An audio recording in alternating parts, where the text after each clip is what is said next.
నిన్న ఉదయం కజ్జరపాలెం అవుట్స్కట్స్ వద్ద వాలీబాల్ కోర్టులో ఒక యువకుడు చనిపోయి ఉంటాడు. అట్టి విషయం మీద నిన్న మనము అతన్ని ఇన్వెస్ట్ చేసి కండక్ట్ చేశాము. కానీ చాలా మందికి దాన్ని నిర్ధారించుకోకుండా చాలా సోషల్ మీడియాలో హత్య అని డైరెక్ట్ గా నిర్ధారించేస్తున్నారు. ఇలాంటి పోలీసు వారు నిర్ధారించకముందే హత్య అని చెప్పడం వల్ల ప్రజల్లో చాలా భయభ్రాంతులకు గురవుతున్నారు. చాలా మంది పబ్లిక్ కూడా ఇది హత్య అని చాలా మంది అడగడం జరిగింది. ఇది కట్టి మనం అప్పుడే నిర్ధారించకూడదు. ఏది కూడా మనం పోస్ట్ మార్టం సిస్టమ్ అంటూ ఉంటుంది. మనకు ఏదో జరిగినప్పుడు ఇన్సిడెంట్ దానికి ఇంక్వెస్ట్ చేసి డాక్టర్ గారు నిర్ధారించిన తర్వాత దాన్ని ఫైనలైజ్ చేయాలి. అలాంటి వాటికి మాకున్న ప్రిలిమినరీ ఎంక్వైరీ ప్రకారంగా మేము అప్పుడు దాన్ని హత్యగా నిర్ధారించట్లేదు. మేము అది హత్యని మేము ఎప్పుడు ఐడెంటిఫై చేయట్లేదు. అందుకని దాంట్లో ఆల్రెడీ ఇంక్వెస్ట్ చేశారు. నేను ఇంక్వెస్ట్ డాక్టర్ గారితో కూడా మాట్లాడాము.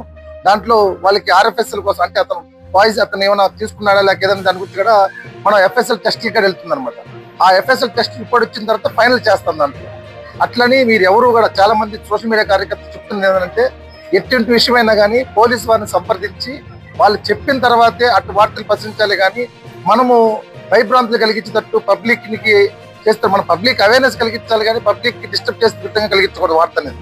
అందుకని ముఖ్యంగా అందరికీ అడుగుతుంది, రిక్వెస్ట్ చేస్తుందంటే, ఇలాంటి వార్తలు కానీ నిర్ధారించుకోక ముందే కానీ చేస్తే మటుకు పోలీసు వారితో ఒక చర్య తీసుకుంటారు. అందుకని మీరు ఏ టైంలో మమ్మల్ని అడిగినా కానీ మేము రెస్పాండ్ అవుతాము, మేము చెప్తాము. అందుకని అందరూ కూడా నిర్ధారించక ముందే దాని హత్య అని ఎవరో ఒకటి చెప్పొద్దనే దాంట్లో అది వాళ్ళ కుటుంబీకులు కూడా వాళ్ళు చాలా ఫీల్ అవుతారు. నిన్న వాళ్ళ కుటుంబీకులు వాయిస్ అడిగినా కానీ ఇవ్వలేకపోతే కారణం అదే చాలా మంది కూడా. ఎందుకంటే వాళ్ళు చాలా బాధలో ఉన్నారు. వాళ్ళు ఏం జరిగింది ఏందనేది మనం ఒక ఫైండ్ అవుట్ రాకముందే దాన్ని కన్క్లూడ్ చేయడం అనేది నేరం అది.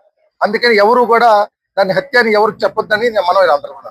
పోలీసు వారు నిర్ధారించిన తర్వాత మళ్ళీ నేను చెప్తాను, దాన్ని క్లారిటీ చేసుకుని రిక్వెస్ట్ తీసుకున్న తర్వాత నేను డాక్టర్ గారి దగ్గర రిపోర్ట్ తీసుకున్న తర్వాత మళ్ళీ నేను చెప్తాను క్లియర్ గా మీకు అది జరిగిన విషయం కూడా దాని నుంచి.